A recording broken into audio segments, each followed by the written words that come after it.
Dengan urapan yang bertapa dan berdaulat kedua Elohim, ambil alih seluruh hidup. Haleluya,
Ini kerinduan kami ya Bapa.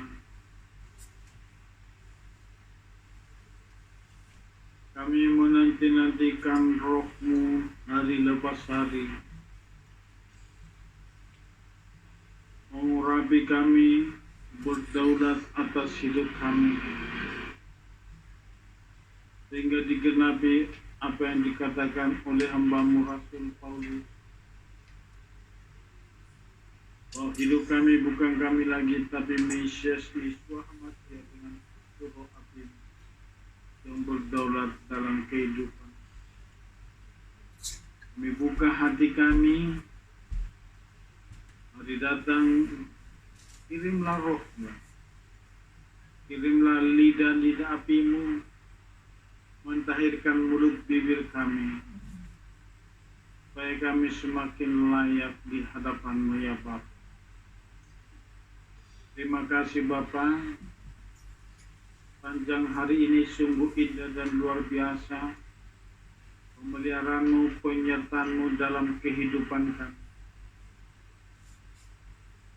Kami lewati sepanjang hari dan kami masuki malam hari ini. Hari yang baru, anugerah-Mu selalu baru dalam kehidupan kami Bapa. Roh-Mu terus membaharui manusia kami, roh kami.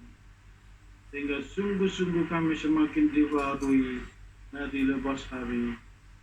Akan kami terus dituntun masuk ke dalam kesempurnaan. Sampai kami sempurna sama seperti Engkau ya Bapa.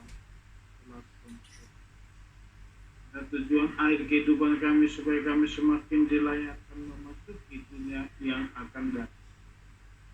Begitu bertata dan berdaulatlah Ruach Elohim atas setiap kehidupan kami pribadi lepas pribadi. Warga lepas keluarga segenap umat-Mu yang ada di kehidupan. Sehingga saat hari yang sudah Engkau tetapkan itu Bapa, hari yang dahsyat. Saat sangkakala shofar berbunyi dari surga-Mu, kemuliaan-Mu ya Bapa memancar dari ujung bumi ke ujung bumi. Itulah Engkau dapati kami setia dan kami layak dalam hari yang dahsyat. Layak mengikuti Eksodus ke Yerusalem, memasuki bulan apa. Perintah bersama Yesus Masih di kerajaan. Terima kasih Bapa, pengurapan-Mu turun atas segenap umat-Mu, mengubah setiap hati kami menjadi tanah yang subur, gambur dan siap ditaburi dengan kebenaran firman-Mu. Hingga firman-Mu hari ini patri dalam roh hati kami paling dalam, tumbuh berbuah menjadi hikmat dalam kehidupan kami. Sungguh-sungguh firman-Mu itu Bapa menerangi langkah hidup kami. Firman-Mu adalah pelita bagi kami, terang bagi setiap langkah hidup kami. Roh-Mu terus menuntun kami di setiap waktu berjalan dalam firman-Mu, melakukan perintah-perintah-Mu di setiap waktu, sehingga Torah-Mu semakin bercahaya dalam kehidupan kami. Kami tidak akan pernah kekurangan minyak, dan kami siap sedia menantikan Yesus Masih. Terima kasih Bapa, umat-Mu yang sudah masuk saat ini, bahkan umat-Mu yang belum masuk. Dalam pertolongan para malaikat-Mu dengan kuasa Roh-Mu ya Bapa, mempercepat setiap langkah umat-Mu. Sungguh kami boleh berkumpul bersama-sama untuk sharing akan firman-Mu Bapa. Umat-Mu yang berhalangan, biarlah halangan mereka. Dalam konsep Arifut kami juga merangkul roh manusia mereka, sehingga apa yang kami pelajari hari ini, apa yang kami seringkan hari ini Bapa, berkat juga ada dalam kehidupan. Terima kasih Bapa, terpuji-pujilah Engkau kekal selama-lamanya. Harapan-Mu turun atas hamba-Mu untuk menyampaikan isi hati-Mu, kebenaran firman-Mu di malam hari ini. Setiap kata perkata yang keluar dari mulut bibir hamba-Mu sungguh-sungguh dipenuhi dengan kuasa Roh. Dalam nama Yesus Masih kami berdoakan, ucap syukur, haleluya, amin. Salam buat Bapak Ibu semua. Terima panjang hari ini. Salam Bu Anita, Bu Lilis, Bu Theodora. Shalom. Salam Bu Agita. Ayo saling tegur dulu satu dengan yang lain, saling sapa. Ya. Semakin terikat tali kasih satu dengan yang lain.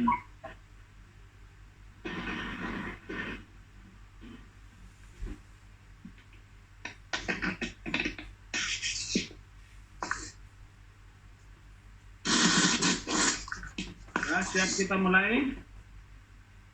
Hari ini kita akan belajar sharing tentang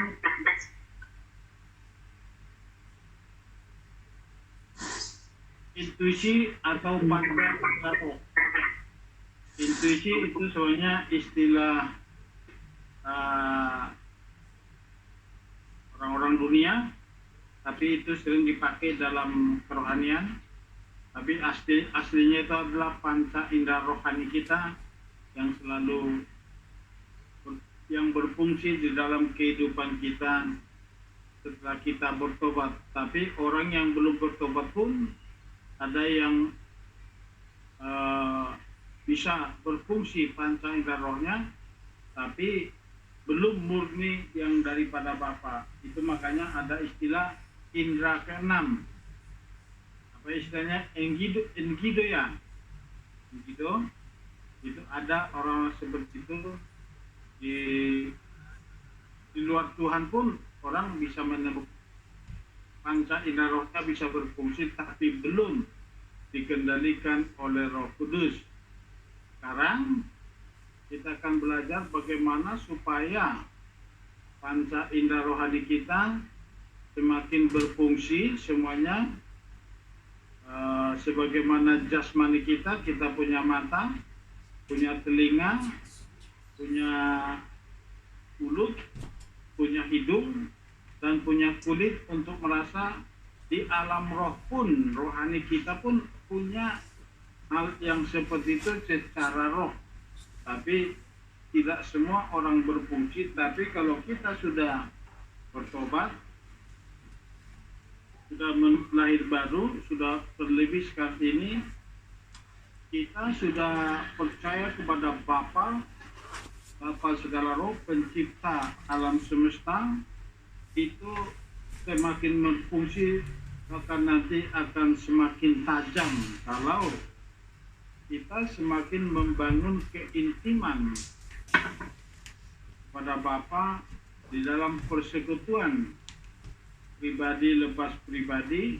Jadi kita semakin ehad, nanti panca indera rohani kita semakin tajam.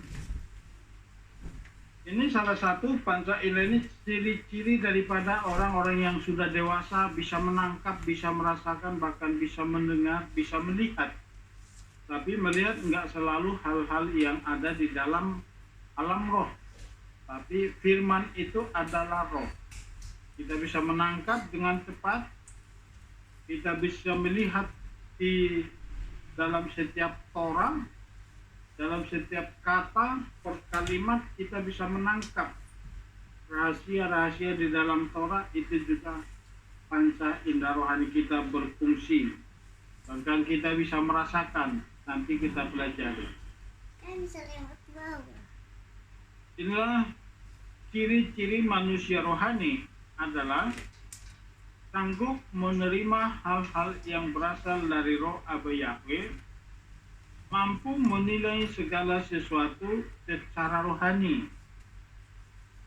Kemampuan ini ada di dalam roh yang telah dilahirkan baru, yang panca indera rohaninya mulai berfungsi. Panca indera roh ini sering disebut intuisi atau suara hati nurani. Jadi orang dunia sering menyatakan itu intuisi atau suara hati nuraninya atau insting. Itu sering disebut orang-orang dua. Tapi pada arti rohaninya itu adalah panca indera rohani yang kita sering sebut selama itu marifat, dan yang lain. Kalau kita belajar, para rabi mengatakan itu disebut mendengar suara roh, bat kol, itu adalah putri suara. Jadi itu hanya bisa didengar orang-orang yang sangat intim dengan persekutuan pribadi dengan Bapa di dalam dua pribadi, itu sering mendapatkan suara hati. Itulah yang mampu menangkap bakul itu atau suara, bahkan bisa merasakan.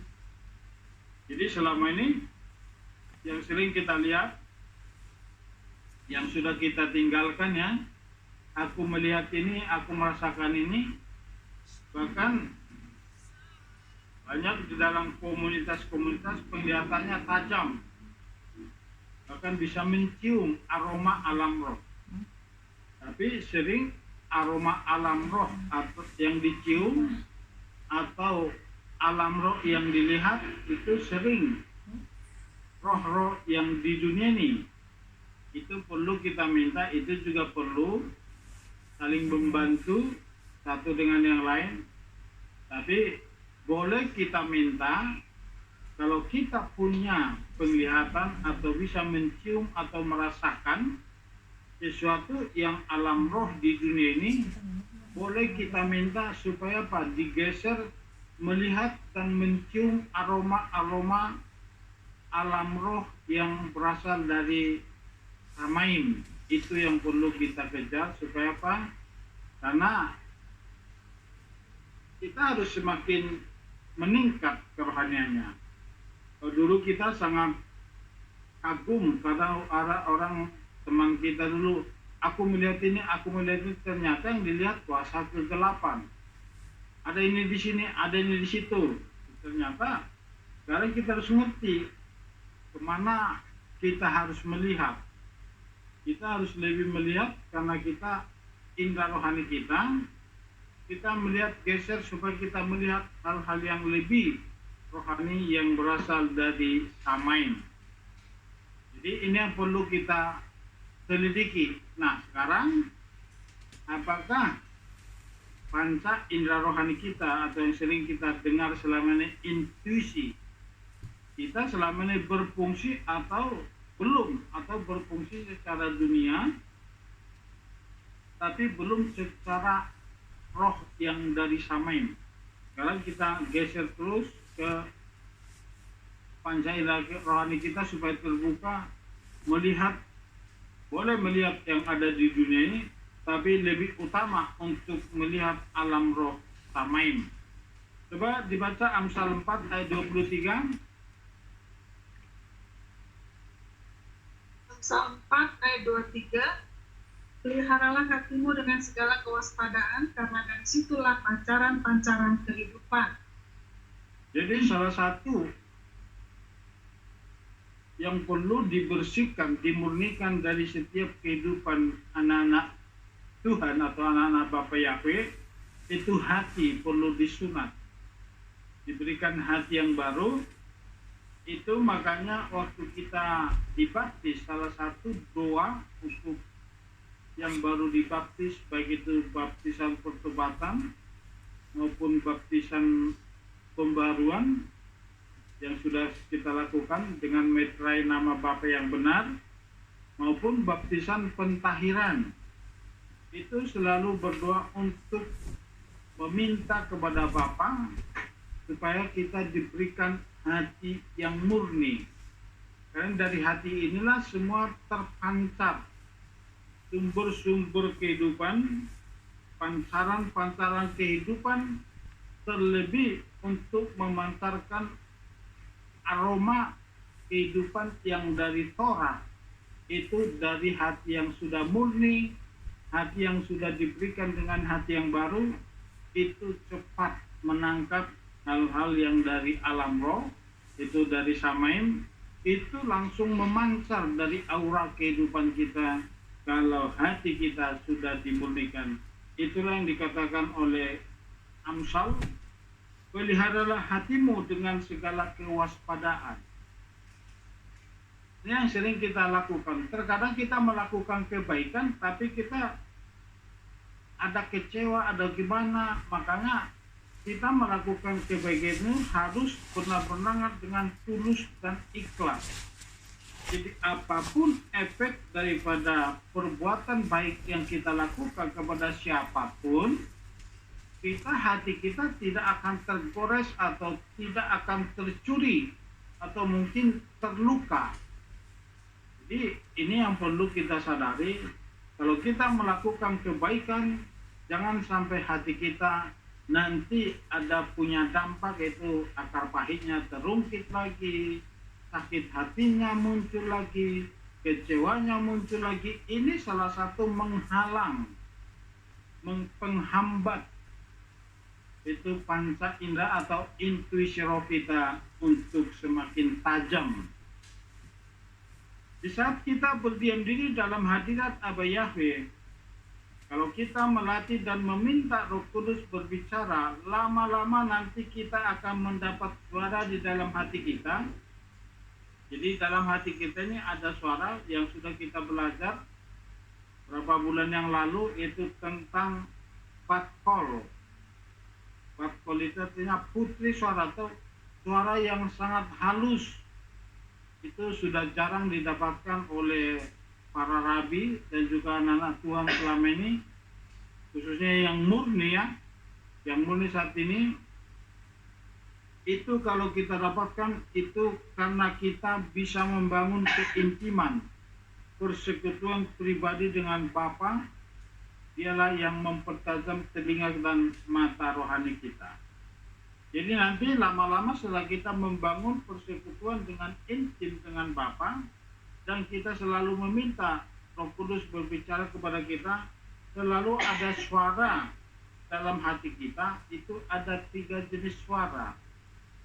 Pertama itu suara hati kita yang berbicara. Kalau orang-orang yang sudah masuk ke akar Ibrani sering dikatakan mata jantung kita atau suara hati kita, tapi dalam terjemahan selalu dikatakan mata hati. Jadi pertama suara hati nurani, yang kedua itu nanti antara setelah suara hati muncul suara Roh Kudus, dan itu kita dapatkan saat kita benar-benar connect.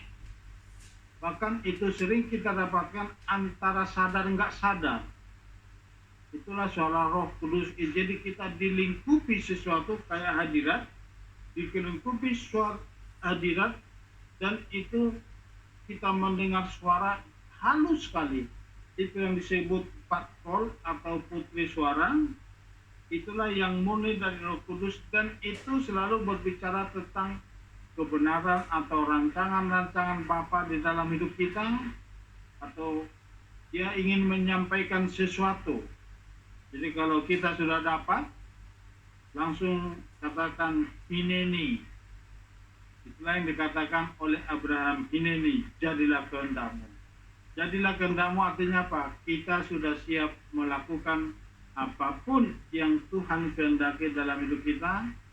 Apalagi itu sudah kita dapatkan dengan keintiman dalam persekutuan pribadi. Jadi ini perlu kita latih. Baru kedua, ketiga itu ada suara setan. Ini yang selalu menyamar. Kapan itu terjadi? Itu yang pernah dilakukan Yesus kepada Petrus. Padahal yang disampaikan Petrus itu ada di Matius. Itu kelihatan baik. Janganlah itu terjadi kepadamu. Dikatakan oleh Petrus kepada, jauhlah daripadamu ya hal seperti itu, Rabi. Dia katakan sama Yesus, langsung Yesus menghardik, hanya engkau setan. Jadi setan pun bisa berbicara kepada melalui anak-anak Tuhan, sekalipun itu adalah pelayan-pelayan Tuhan. Kalau tidak dipeka, kalau kita tidak intim, kita tidak, terkadang sulit membedakan mana suara Roh Kudus, mana suara setan. Karena kelihatan baik. Tapi para Roh Kudus itu selalu connect dengan firman. Kalau suara setan itu selalu bertentangan dengan firman. Kenapa kita tahu seperti itu? Karena di balik berikutnya Petrus berkata kepada Yesua, dan Yesus berkata kepada Petrus, bukan kamu yang mengatakan ini, tapi Roh Aba Yahweh yang berbicara kepadamu. Jadi situ cepat, nggak lama. Kalau dari ayat ya, kita nggak tahu konteksnya berapa, apa beda hari atau beda jam, tetapi itu ada di satu pasal di dalam Matius. Coba kita lihat Matius 16 ayat 21-23. Silakan. Yang lain gantian. Matius 16, 21-23. Sejak saat itu, Yesus mulai menunjukkan kepada para muridnya bahwa seharusnya lah dia pergi ke Yerusalem dan menderita banyak hal dari para tua-tua dan imam-imam kepala dan para ahli kitab, dan dibunuh dan dibangkitkan pada hari yang ketiga. Namun sambil menarik dia, Petrus mulai mengulur kepadanya dengan berkata, ada rahmat atasmu ya Tuhan, hal itu sekali-kali tidak akan terjadi atasmu. Namun seraya berpaling, dia berkata kepada Petrus, nyahlah dariku hai setan, engkau adalah sandungan bagiku, karena engkau tidak memikirkan perkara-perkara Elohim, melainkan perkara-perkara manusia. Amin. Nah, coba renungkan, kenapa Yesua menghardik hai setan, padahal perkataan Petrus itu baik. Coba silakan dulu Bu Bella. Nanti kalau kita lanjutkan itu ke bawah, cuma saya kutip, nggak semua. Di bawah dikatakan, bersyukurlah bukan engkau yang mengatakan itu, tapi Roh Bapalah yang berbicara di dalam dirimu. Itu langsung, padahal perkataannya hampir sama. Perkataan baik. Coba Bu Bella. Petrus mulai menegur kepadanya dengan berkata, ada rahmat atasmu ya Tuhan, hal itu sekali-kali tidak akan terjadi atasmu. Namun seraya berpaling, dia berkata kepada Petrus, enyahlah dariku hai setan. Coba bayangkan dikatakan seperti itu kepada Petrus. Kira-kira kalau sama Bu Bella dikatakan begitu gimana? Kaget pasti Pak. Kenapa Yesua menghardik setan? Padahal perkataan Petrus ini baik. Ayo coba, siapa yang bisa memberikan argumen? Ayo kita langsung sekalian diskusi.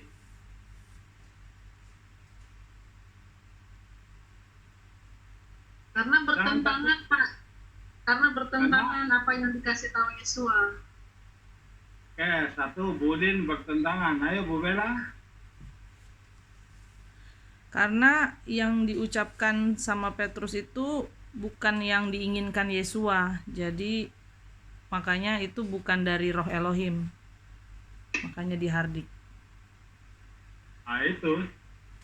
Jadi itu bukan rancangan Bapa. Memang Yesua harus naik ke kayu salib.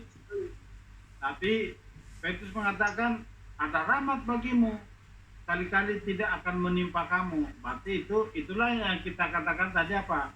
Ada 3 suara di dalam hati setiap manusia.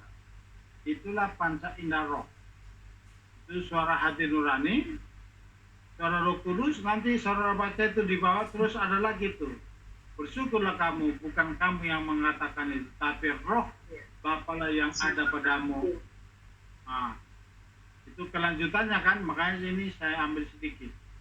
Jadi di situ ada. Jadi kita tahu bahwa hati kita itu sangat gampang dimasuki oleh ruah Elohim dan juga gampang disusupi oleh kuasa kegelapan. Jadi makanya untuk menguji hati kita harus selalu menjaga, harus selalu waspada. Dan bagaimana kita mengerti, dari mana kita ngerti itu dari Roh Kudus atau tidak, itu nanti betul dengan firman, itu rencana Elohim kepada siapapun atau kepada diri kita sendiri maupun kepada orang lain. Jadi nanti lama-lama kepekaan bisa semakin tajam. Dapat ditangkap ya. Yang lain nanti mulai semakin kita sering ini, jangan takut berpendapat. Jadi boleh ini langsung ditanya, boleh langsung bertanya supaya suasana sering kita semakin hidup. Itu ya, udah dapat ya. Jadi ada 3 suara: suara hati nurani sendiri, suara Roh Kudus, dan suara setan. Itu gampang masuk, menyusup pada hidup kita. Tapi kuasa kegelapan pun gampang menyusup, tapi Roh Kudus lebih dominan untuk menguasai hati kita. Tergantung bagaimana kita menjaga hati kita dan penuh kewaspadaan, karena dari hati kita lah terpancar suara pancaran kehidupan. Kita masuk panca indera rohani. Jadi ada 5 ya. Jadi sama dengan tubuh jasmani kita ini, kita punya mata, itu panca indera roh, punya hidung untuk mencium, pula punya telinga untuk mendengar, punya kulit untuk merasa, dan punya lidah untuk kulit atau lidah merasa, dan juga lidah untuk mengecap, mengecap, dan juga kulit untuk merasakan. Jadi kita lihat di sini. Bagian pertama, mata rohani yang buta akibat ilah zaman ini. Jadi salah satu kenapa mata rohani. Jadi mata roh kita itu salah satu apa? Enggak selalu melulu kepada penglihatan kepada alam roh. Aku melihat malaikat, aku melihat ini, itu tidak selalu menuju ke sana, Tetapi saat kita melihat firman, ada sesuatu yang kita tangkap dari perkataan firman itu mata kita yang terbuka, mata rohani kita itu disebut. Kita melihat baca firman, langsung ada yang masuk ke dalam pemikiran kita. Itu termasuk salah satu apa? Kita bisa menangkap rahasia-rahasia di dalam Torah. Itu salah satu tanda bahwa mata rohani kita sudah semakin terbuka. 2 Korintus 4 ayat 3 sampai 4, silakan gantian berlomba-lomba.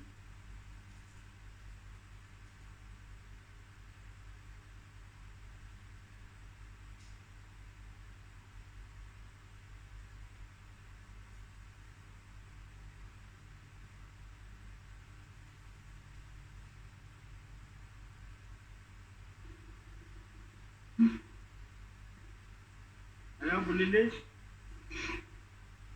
Aduh, HP-nya HP jadul nih, dibuka itunya malah hilang ininya. Apa? Speaker saya dari Zoom-nya ini.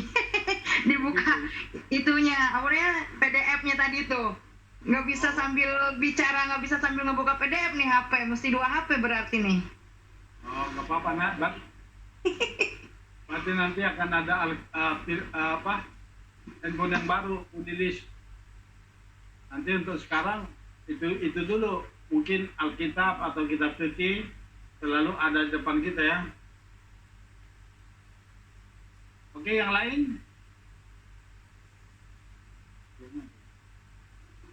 2 Korintus 4 ayat 3 sampai 4 ya Pak. Ya. Tetapi jika Injil kami masih terselubung juga, maka ia terselubung bagi mereka yang akan binasa, yaitu orang-orang yang tidak percaya, yang telah dibutakan pikirannya oleh ilah zaman ini, sehingga terang Injil kemuliaan Hamasyah yang adalah gambar Elohim tidak menyinari mereka. Gitu ya. Jadi orang yang selalu berfokus pada hal-hal duniawi, tidak berfokus kepada hal-hal rohani, itu sekarang kita sudah masuk ke dalam Torah, itu salah satu menutupi. Itu yang membuat di sini katakan, dan jika Injil kami masih terselubung juga, dia masih terselubung bagi mereka yang akan binasa, yang di antara mereka ilah zaman ini telah membutakan. Jadi banyak ilah zaman itu membutakan pikiran orang-orang yang padahal dia sudah percaya, termasuk kita dulu, kita dibutakan dengan ajaran-ajaran yang lama, dibutakan akan Torah. Tapi terpujilah Bapa Yahweh dalam Yesus Hamasyah, Maha Kudus diberkatilah dia, bahwa di masa-masa akhir ini kita dibukakan tentang Torah. Ternyata Torah itu dalam sekali, dan Torah itu adalah kitab nubuat, dan Torah itu adalah kitab profetik. Apa yang dicatat, apa yang tertulis di dalam Torah, ternyata itu nanti yang akan terjadi di akhir zaman. Itu makanya kita sudah belajar bahwa nubuat yang paling tinggi, yang paling kuat adalah yang ada di dalam Torah, bukan yang ada di kitab Wahyu. Itu harus kita tangkap.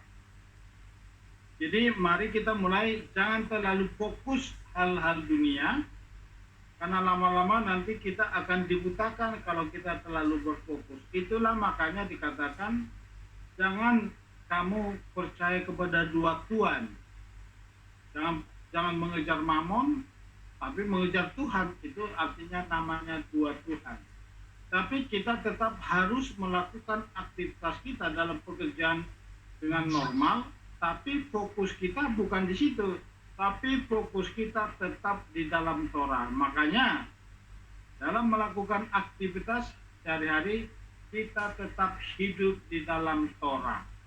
Jadi kalau orang dunia masih berbicara hal-hal dunia, kita jangan lagi nimbrung di situ. Mulai sekarang mari kita minta penguasaan diri, khususnya dalam setiap perkataan kita. Kita lanjutkan.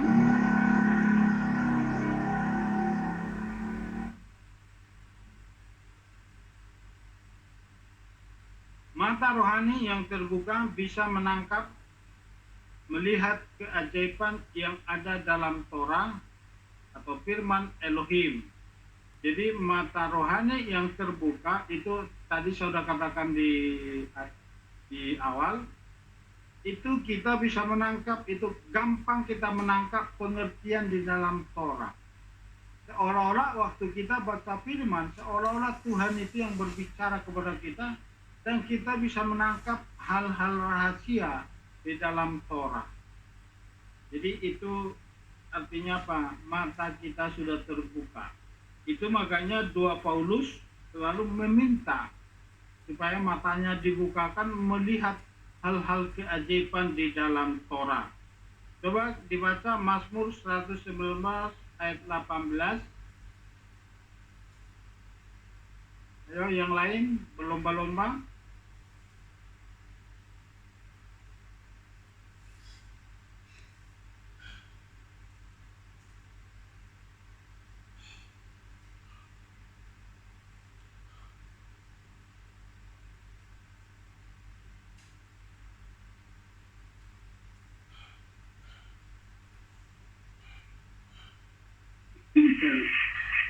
Mazmur 19 ayat 18. Bukalah mataku supaya aku melihat hal-hal ajaib dari Torah-Mu. Jadi di dalam Torah itu ada hal-hal yang ajaib yang selama ini tertutup bagi kita. Jadi kalau saudara saat ini sudah mulai mencintai Torah, sudah mulai tertarik membaca Torah, kalau dulu kita ngantuk baca Torah, khususnya kitab Imamat. Siapa dulu yang senang baca kitab Imamat? Semua kan ngantuk baca kitab Imamat. Tapi sekarang kita terbuka belajar tentang kitab Imamat. Itu tandanya apa? Mata rohani kita sudah terbuka. Jadi kita bisa melihat, kita bisa menangkap hal-hal yang ajaib di dalam Torah-Mu. Itulah yang selalu diminta oleh Raja Daud. Nah, dia katakan, bukalah mataku supaya aku melihat hal-hal ajaib dari Torah-Mu. Artinya apa? Ini bukan mata jasmani. Kalau mata jasmani semua kita bisa baca Torah. Tapi mata rohani itu bisa menangkap ada keajaiban di dalam Torah. Jadi ini yang perlu kita kejar, ini yang perlu kita minta kepada Bapa supaya panca indera rohani kita semuanya berfungsi. Hasrat mata jasmani atau keinginan mata yang dari daging menutup mata rohani. Ini salah satu. Jadi tadi membutakan itu hal-hal dunia. Jadi ilah-ilah zaman ini itu makanya salah satu dikaitkan juga dengan hasrat. Jadi orang yang sudah mata jasmaninya atau keinginan atau hasrat mata jasmaninya, keinginan mata yang dari daging menutup itu selalu dikejar. Aku ingin ini, ingin itu, ingin ini. Itu makanya keinginan yang sangat kuat itu yang kadang kita banyak anak-anak Tuhan mengambil langkah yang salah, bahkan mengambil keputusan yang salah. Itulah makanya ada firman berkata, kalau ada makan dan minum cukup. Karena itu salah satu, kalau kita terlalu banyak keinginan, itu salah satu menutup mata rohani kita. Sulit kita menangkap hal-hal rohani. Khususnya pengajaran-pengajaran tentang Torah, sulit kita menangkapnya. Jadi mulai sekarang, supaya mata rohani kita semakin terbuka, semakin tajam. Jadi itu selama-lama semakin tajam. Itu caranya apa? Kurangi hasrat mata jasmani, itu keinginan mata. Makanya dikatakan keinginan mata, keinginan daging semuanya bertentangan kepada Elohim. Termasuk itu membutakan mata rohani kita. Kalau kita selalu mengikuti keinginan mata jasmani kita, karena keinginan mata ini nggak bisa dipungkirin. Biasanya ibu-ibu kadang keinginan matanya sulit dikendalikan kalau udah pergi ke pasar. Itu harus kita kendalikan. Makanya ibu-ibu terkadang bisa nombok kalau pergi ke pasar, bisa bengkak belanjanya. Tadinya rencana belanja hanya untuk 3 jenis, tiba-tiba melihat yang lain. Hanya apa? Muncul keinginan itu, keinginan mata. Jadi mari kita buang apalagi hal-hal yang membuat mata kita atau keinginan kita terfokus apa yang dilihat oleh mata kita. Mata kita melihat harta tetangga, makanya sampai ada istilah-istilah jangan silau melihat rumput tetangga.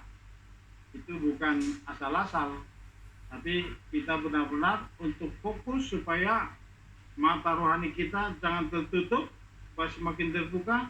Mulai kurangi hal-hal untuk mengejar keinginan mata, karena itu berkaitan dengan daging. Hanya kejarlah hal-hal yang rohani. 1 Yohanes 2 ayat 16 sampai 17. Boleh yang baru masuk? Victor apa Nike? Victor.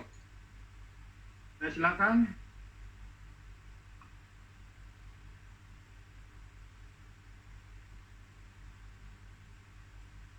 Satu Yohanes 2 ayat 16 sampai 17. 1 Yohanes 2 ya. Di ini kan di mana? Tadi yang dikirim. 1 Yohanes 2 16 sampai 17. Sebab segala sesuatu yang ada di dalam dunia, hasrat daging dan hasrat mata serta keangkuhan hidup, bukanlah berasal dari Bapa, melainkan berasal dari dunia. Dan dunia sedang berlalu, juga hasratnya, tetapi siapa yang melakukan kehendak Elohim, ia tetap tinggal untuk selamanya. Jadi itu ya, hasrat daging dan hasrat mata. Jadi makanya mata serta keangkuhan hidup Jadi apa yang diingini mata itu cenderung memunculkan keangkuhan hidup. Contoh, orang lain nanti tetangga sudah punya mobil, saudara ingin punya mobil, terkadang muncul ego. Itu termasuk keangkuhan hidup.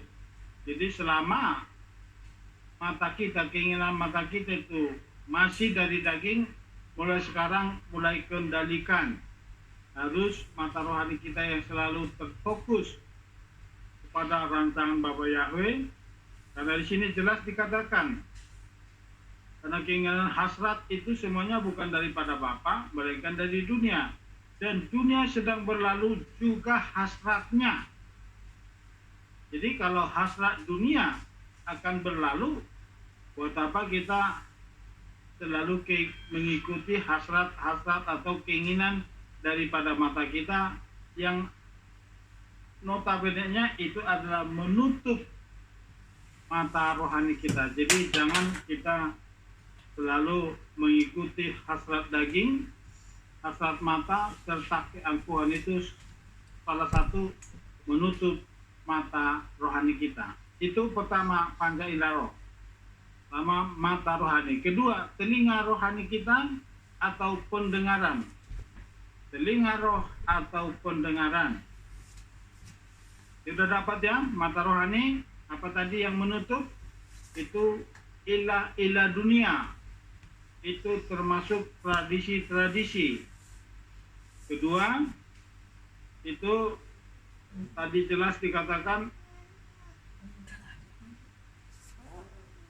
hasrat mata jasmani, itu keinginan mata dari daging yang selalu menutup mata rohani kita. Jadi biarlah terbuka untuk melihat hal-hal yang ajaib di dalam Torah seperti yang diminta oleh Raja Daud.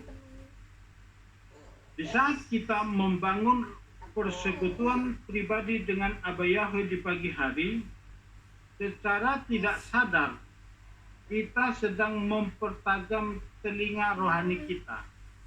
Jadi sekarang mari kita cek diri kita pribadi lepas pribadi.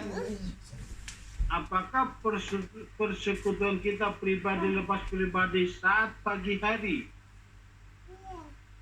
semakin kuat?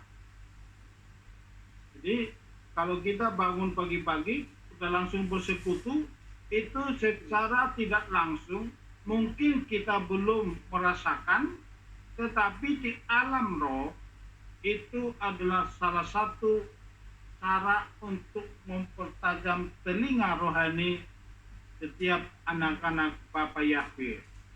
Jadi pagi hari itu bersekutu, berdoa kepada Bapa, membangun persekutuan secara pribadi, itu untuk mempertajam telinga rohani kita. Coba dibaca Yesaya 50 4 sampai 5.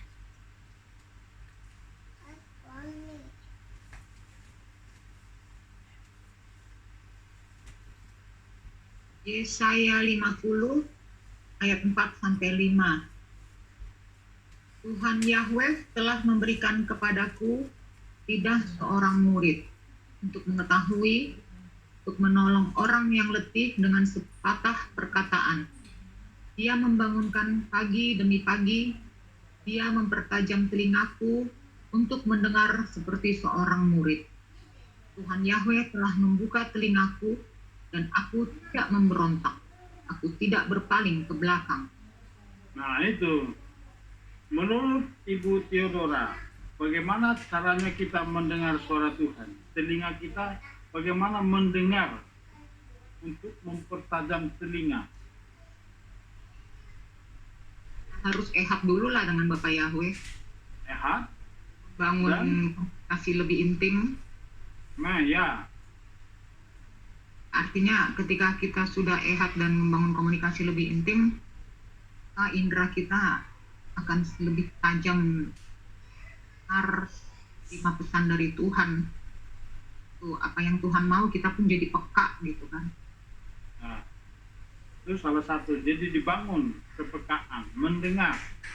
Salah satu kalau kita pengalaman juga cara Tuhan untuk memberikan pengertian asal kita mau dengar-dengaran, asal kita mau belajar dari pengalaman, mungkin lewat sharing. Pokoknya kita sering-sharing, kita bicara satu dengan yang lain dari hati ke hati, itu termasuk juga cara Tuhan berbicara.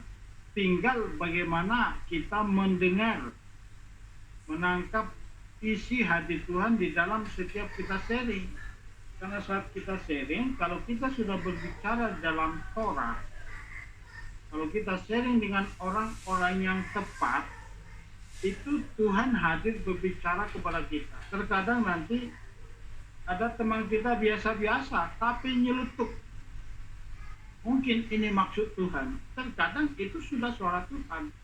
Jadi kita juga peka menangkap dari isi sharing. Terkadang itu nanti sharing bebas pun, tapi udah saling memberkati satu dengan yang lain. Bahkan ada yang saling ditegur satu dengan yang lain, tapi secara tidak langsung tergantung bagaimana kita menangkap dan dari pendengaran sharing kita dengan sesama anak-anak Bapa Yahweh. Jadi terlebih di dalam persekutuan pribadi pagi-pagi hari, itu saat kita sedang berdiam diri sejenak, tenang. Nanti terkadang di situ ada orang-orang yang telinga rohnya terbuka secara audible. Ada itu orang tertentu. Tetapi terkadang kita mendapatkan sesuatu nanti di dalam telinga rohani kita, seolah-olah ada suara terngiang-ngiang. Makanya selalu saya sarankan kalau kita bersekutu, mulai ambil pulpen, siapkan Alkitab, dan siapkan catatan. Kalau ada suara, mulai belajar mencatat. Lama-lama nanti Tuhan memberikan hal-hal yang lebih dalam lagi.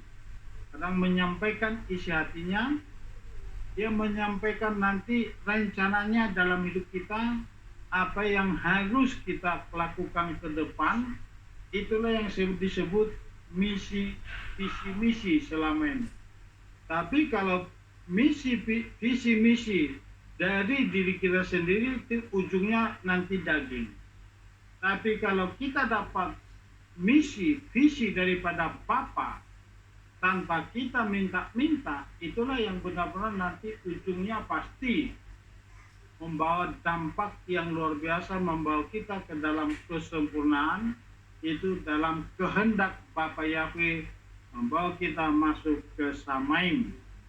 Jadi harus benar-benar dilatih telinga rohaninya supaya semakin tajam. Karena kapan itu dilatih, itu setiap kita bangun pagi-pagi. Makanya dikatakan di kitab Mazmur, pada pagi hari aku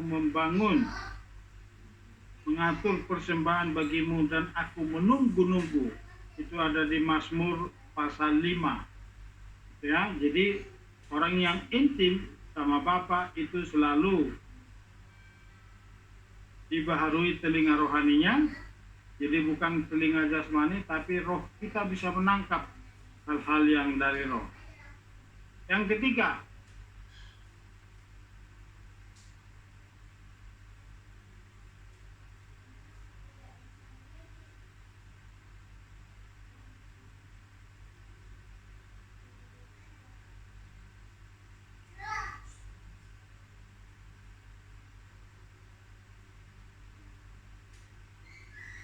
pada bau setan, bau ini, bau busuk, tapi bau mayat. Tapi ada orang-orang tertentu, kalau dia pergi mengunjungi orang sakit, aku mencium bau mayat, padahal orang tersebut sudah nggak lama lagi akan pulang. Jadi ada orang yang berfungsi, penciumannya akan hal-hal alam roh. Jadi saat masuk dia ke dalam suatu ruangan, dia bisa menangkap aroma ini duniawi atau aroma surgawi. Jadi kita harus membiasakan diri supaya berfungsi. Semakin panca indera rohani kita minimal satu berfungsi. Hidung rohani adalah untuk mencium aroma surgawi dan aroma roh kegelapan atau setan. Ibadah dan doa pujian penyembahan adalah aroma yang mengharumkan Aba Yahweh. Jadi kalau kita sering adakan pujian penyembahan secara pribadi. Saat doa pagi kita berdoa, kita bernyanyi, memuji, menyembah, angkat tangan, baru bermazmur bagi Bapa. Itu salah satu aroma. Kalau rohani kita, hidung, penciuman kita sudah semakin tajam, akan kita mencium aroma-aroma surgawi. Itu makanya ada orang-orang tertentu bisa mencium itu. Aku cium rasanya ada bau harum, aromanya enak banget. Ternyata kita mencium dengan aroma surgawi. Tapi ada penciumannya yang terbuka, tajam untuk hal-hal dunia, alam roh, kegelapan. Dia bisa mencium. Aku rasakan ada sesuatu, aku cium ada aroma yang aneh di tempat ini. Dia bisa mencium itu. Dan juga kalau penciumannya sudah tajam, kalau dia melayani orang sakit, itu sering dia bisa merasakan bahwa anak ini, orang ini tidak akan lama lagi, karena aku sudah mencium bau mayat. Ada beberapa orang bisa menangkap. Coba dibaca 2 Korintus 2 ayat 14.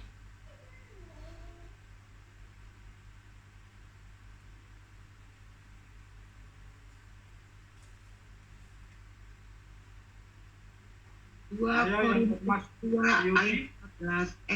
Siapa nih? Belakang butir orang. Oh ya, itu 2 Korintus 2 ayat 14.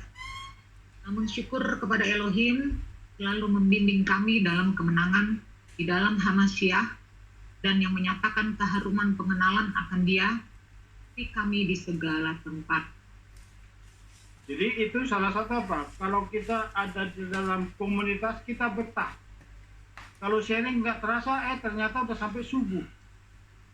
Itu sering kalau kita ada dalam aroma, ada dalam persekutuan, itu luar biasa. Memang kita nggak merasakan bau apa, tapi roh kita tenang.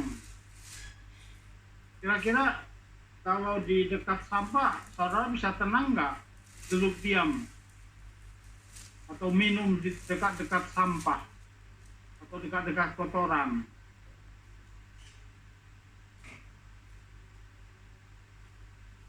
Ada yang bisa tenang menikmati makanan di tempat-tempat yang kumuh? Tergantung situasi, Pak. Tentu situasi, ya itu betul. Tapi pada dasarnya secara normal. Ya enggak lah. Enggak. Jadi itu juga terjadi di secara alam roh. Kalau kita ngumpul dengan anak-anak Tuhan, itu terkadang kita sampai malam, subuh, terkadang nggak sadar, nggak terasa. Itu karena apa? Situasinya aromanya baik. Ada aroma surgawi, hanya apa? Satu dengan lain tidak ada yang ngantuk. Enak aja sharing satu dengan yang lain. Sharing terus, apalagi berbicara dengan orang. Dulu kita punya teman di sini, tapi udah COVID kemarin, udah meninggal, udah dipanggil Tuhan.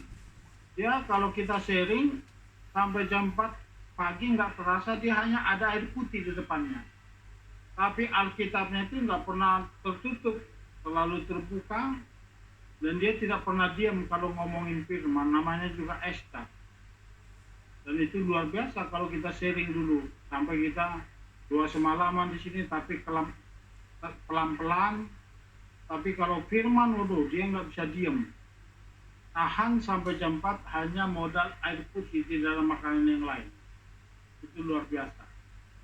Jadi harus, itu tandanya. Makanya kalau kita sudah betah, enak dalam suatu komunitas, sharing enak, langsung cepat membaur, itu tandanya ada aroma surgawi. Tapi kalau kita nggak betah, itu artinya apa? Ada hal-hal dunia di situ yang mengganggu komunitas, mengganggu aroma. Coba kita lihat Efesus 5 ayat 1 dan 2.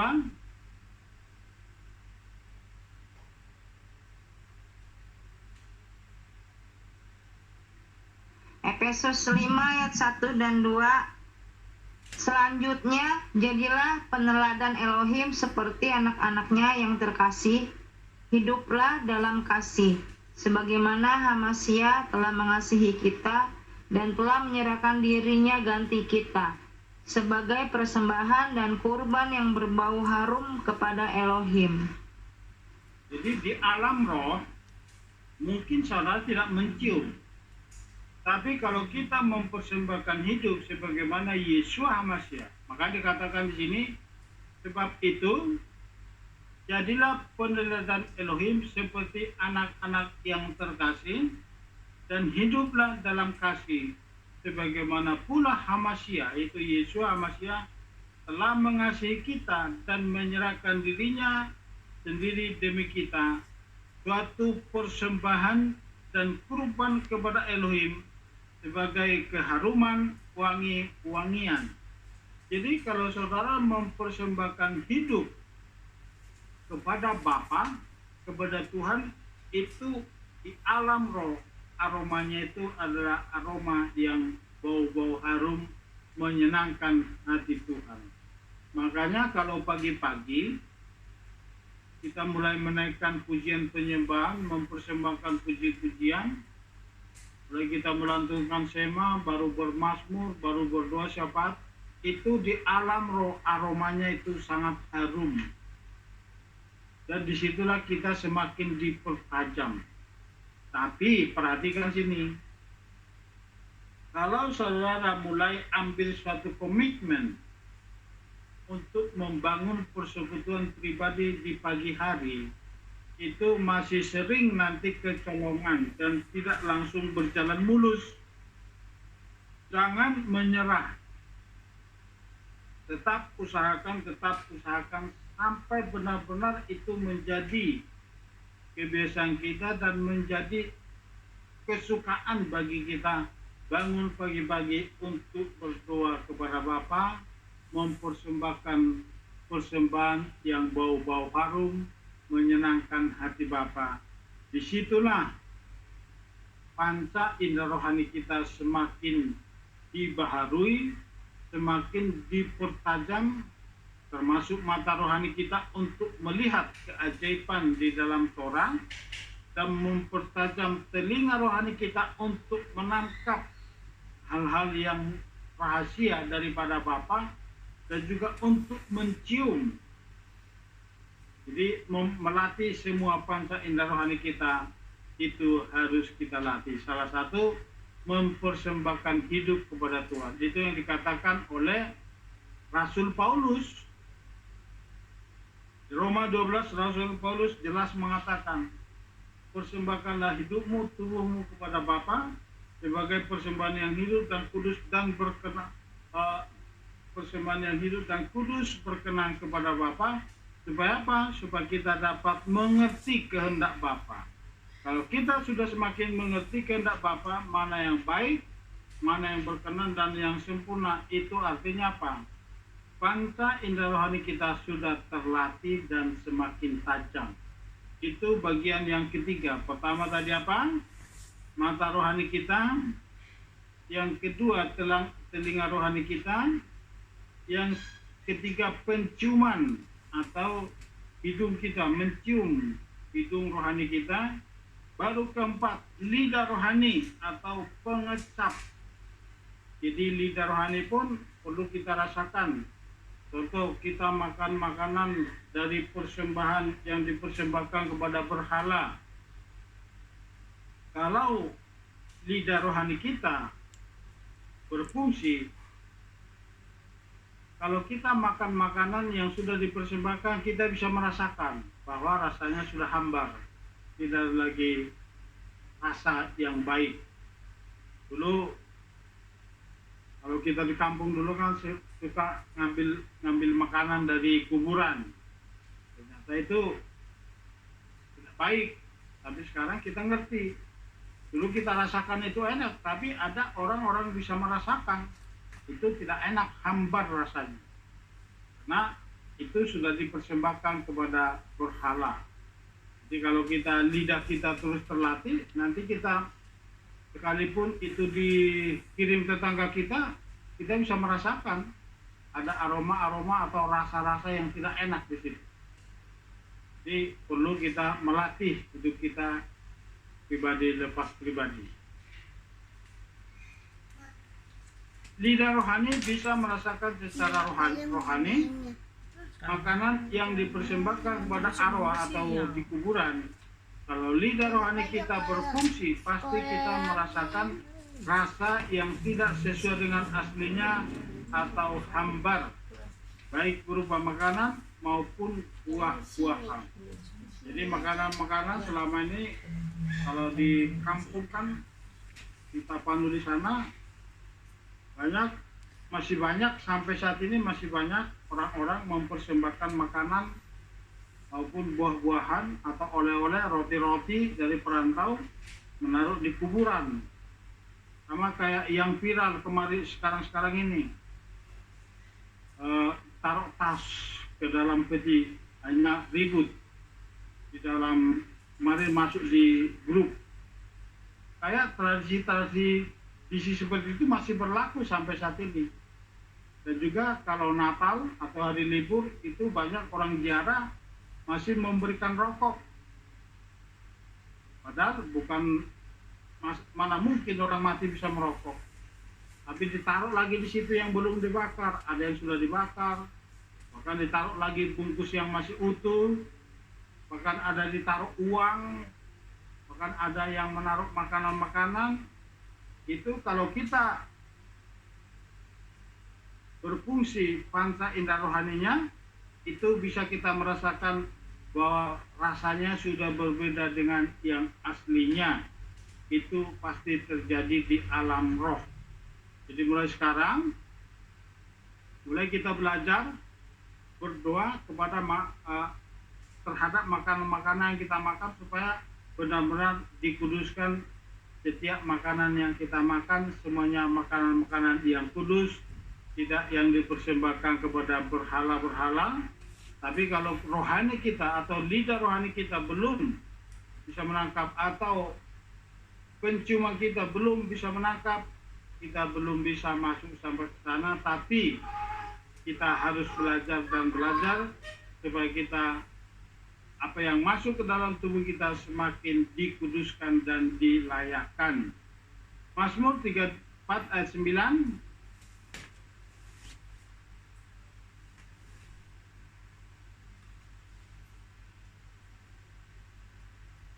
Mazmur 34 ayat 9. Rasakanlah dan lihatlah bahwa Yahweh Elohim itu baik. Berbahagialah orang yang berlindung kepadanya. Amin. 19 ayat 2 lanjut. Aku tidak berpaling dari hukum-hukum-Mu, karena Engkau telah mengajariku. Betapa manis firman-Mu bagi langit-langit mulutku, lebih daripada madu pada mulutku. Amin. Itu sampai Daud mengatakan lebih manis seperti madu Torah itu di dalam langit-langit mulutnya. Itu karena apa? Saling cintanya kepada Torah. Bahkan Daud yang tercatat dalam Alkitab 7 kali dalam satu hari dia bersekutu dengan Bapa Yahweh. Bahkan dia yang selalu mencucurkan air mata di dalam tempat tidurnya. Kita belum bisa mencapai bagaimana Daud bersekutu secara pribadi kepada Bapa di dalam dua-duanya. Kita belum bisa sampai seperti Daud. 7 kali sehari dia menghadap Bapa. Kita pagi malam aja belum tentu setia. Jadi ini yang dilihat apa? Lidahnya jadi bisa merasakan. Kayak Mazmur mengatakan, aku tidak berpaling dari hukum-hukum-Mu. Itu dari Torah. Karena Engkau telah mengajariku betapa manis firman-Mu. Bagi langit-langit mulutku lebih daripada madu pada mulutku. Jadi itu apa? Orang yang sudah sangat menikmati Torah, yang sangat intim dengan Bapa, kadang makan itu pun nggak selera. Dia baca firman aja nanti udah nggak terasa lapar. karena rohnya sudah berfungsi dengan luar biasa. Bahkan orang yang sangat mencintai Torah itu bisa merasakan bagaimana indahnya, manisnya hidup di dalam Torah. Jadi harus kita latih bagaimana pengalaman Daud ini bisa mengatakan bahwa katakan Daud sini, aku tidak berpaling dari hukum, betapa manis firman-Mu bagi langit-langit mulutku. Nah sekarang kita belum merasakan ini, tapi di alam roh, mungkin kita tidak bisa merasakan secara jasmani, tapi di alam roh orang yang sangat mencintai Torah, itu sangat merasakan kemanisan daripada Torah itu. Bahkan Daud mengatakan lebih daripada madu.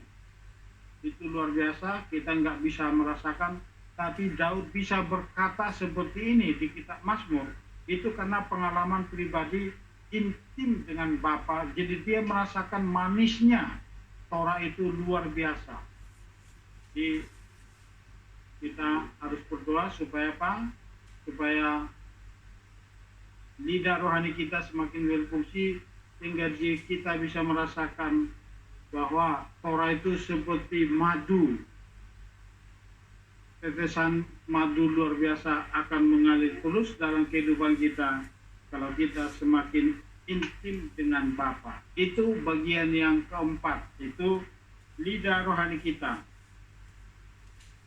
Yang kelima, kulit atau peraba tangan itu untuk merasakan. Makanya kita bisa merasakan panas, kita bisa merasakan dingin, kita bisa merasakan suasana kok kayak ada hadirat di sini.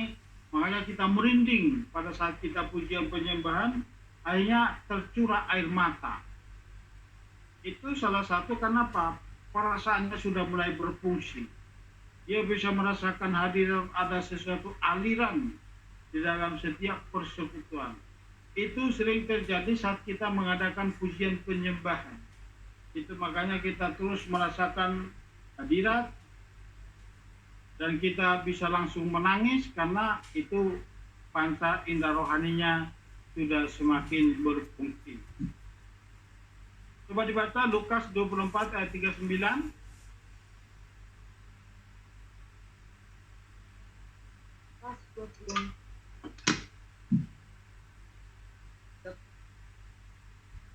Lihatlah tanganku dan kakiku, bahwa aku inilah dia. Rabalah aku dan lihatlah, karena roh tidak mempunyai daging dan tulang, sedangkan kamu melihat aku mempunyainya. Itu ya, karena kenapa Yesus ngomong seperti ini? Karena iman siapa itu?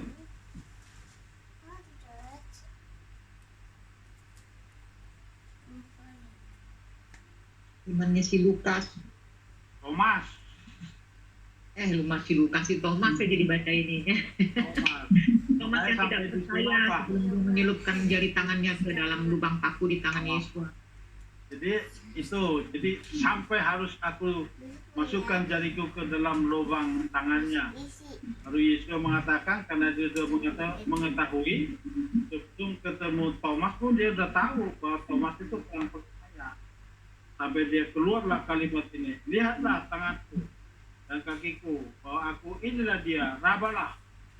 Tanpa dia meraba, dia nggak percaya. Hanya kitab Thomas tidak masuk dalam kitab Hadasa atau perjanjian baru. Tapi pada ada akhir-akhir ini yang percaya kepada kitab Thomas telah ditemukan. Kenapa tidak masuk? Karena tidak sesuai dengan, karena ada kriteria apa-apa yang masuk ke dalam Alkitab. Termasuk dalam kitab suci kita ini ada satu kitab yang tidak pernah disebut nama Yahweh, yaitu kitab apa? Satu kata pun tidak pernah kata Yahweh. Tidak pernah disebut nama Bapa. Tapi karena kejadian dan peristiwanya layak dimasukkan ke dalam kitab. Siapa yang bisa jawab? Esther, Pak. Amin. Itu kitab Ester, karena sudah berapa kali ikut Purim. Purim baru berapa ya? Sekali kita rayain. Jadi itu makanya nanti di hari Purim kita selalu baca kitab Ester, tapi tidak pernah sekalipun menyebut nama Yahweh di kitab Ester. Tetapi keajaiban yang luar biasa itu terjadi pembalikan di kitab Ester, itu makanya kitab Ester dimasukkan ke dalam kitab suci kita. Kita lanjut bagian terakhir. Ujilah segala sesuatu yang kita dapat melalui panca indera rohani kita, baik melalui pernyataan secara roh, harus kita uji agar kekudusan kita tetap terjaga dan kita tidak akan pernah salah dalam mengikuti atau mengambil keputusan seturut dengan suara ruah Elohim yang disampaikan kepada kita. Jadi harus kita uji. Jadi kalau kita uji, nanti kita tidak akan salah. Salah satu mengujinya apa? Kalau kita tadi seperti di atas Petrus kelihatan memperkatakan yang baik. Tapi Yesus mengatakan, enyah kau setan. Itu kenapa? Sudah tahu bahwa Yesus datang harus disalibkan, tetapi datang pernyataan setan melalui mulut daripada Petrus bahwa enyahlah daripadamu, hal itu tidak akan terjadi kepadamu. Ya Rabi, kata Petrus kepada Yesus, tetapi setan yang menyusup kepada roh manusia daripada Petrus. Jadi harus kita latih terus, kita latih. Jadi harus kita uji supaya kita jangan salah melangkah. Jangan kita bilang nanti seperti dulu-dulu kita di zaman yang sudah kita tinggalkan, aku dapat ini, aku mendengar ini, kita harus lakukan.